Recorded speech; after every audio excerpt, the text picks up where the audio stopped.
Hey, listen, I'm sitting here because it comes in different shapes and sizes, and it's almost like a stealth bomber. You don't see it until afterwards. Today, what we're going to talk about is a duffel bag of cash and what it really looks like in all different areas.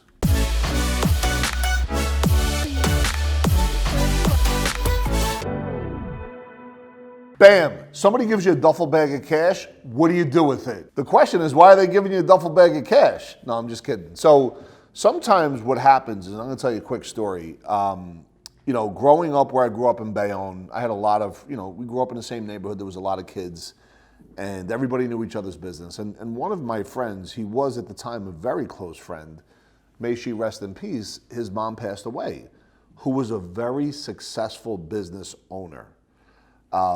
Ran multiple businesses, had multiple pieces of property.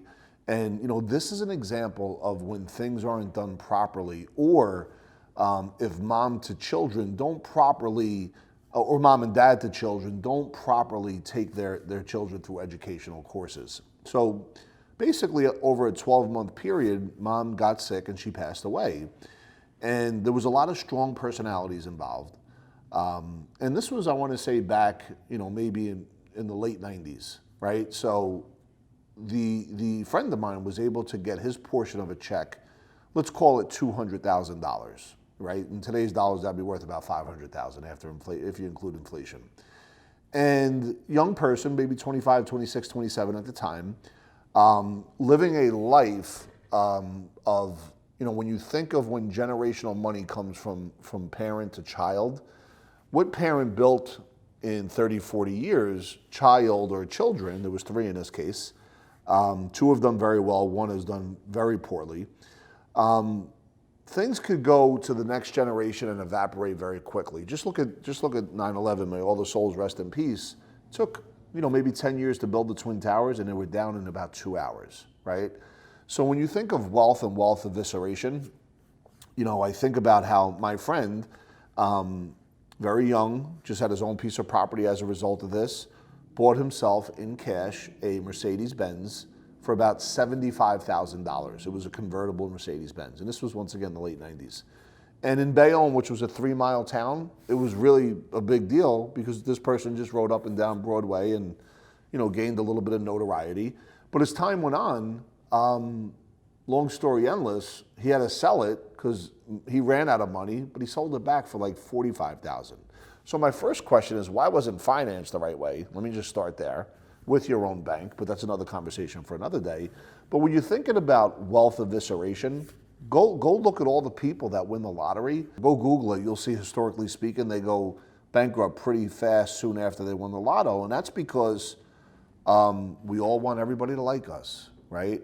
Or we all have big shotism, or we all just want to buy a bunch of shit and we don't even know why we want to buy it. Materialism all over the place, right? So it's no difference that if not properly trained and schooled when you get an inheritance, or if you're in sales and get a big check and decide not to pay taxes that month, what begins to happen is we think that this money's never going to run out, right?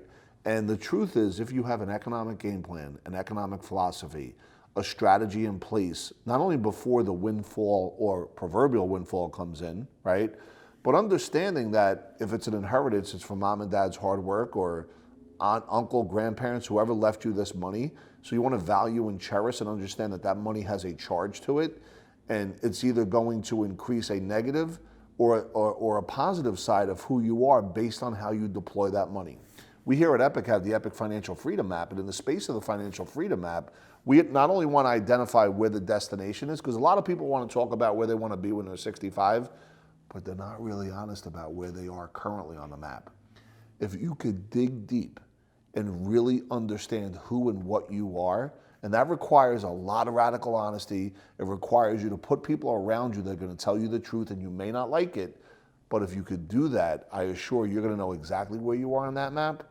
And if you want to get here, you don't want to go on back roads where there's dirt roads and potholes and stop signs. You want to go on a highway so you can accelerate there much faster. So by following these strategies and you get that duffel bag of cash, why don't you get that bag of cash and turn it into 3 or 4 bags by following a process that's tied to your core values that is linked to what your economic philosophy is?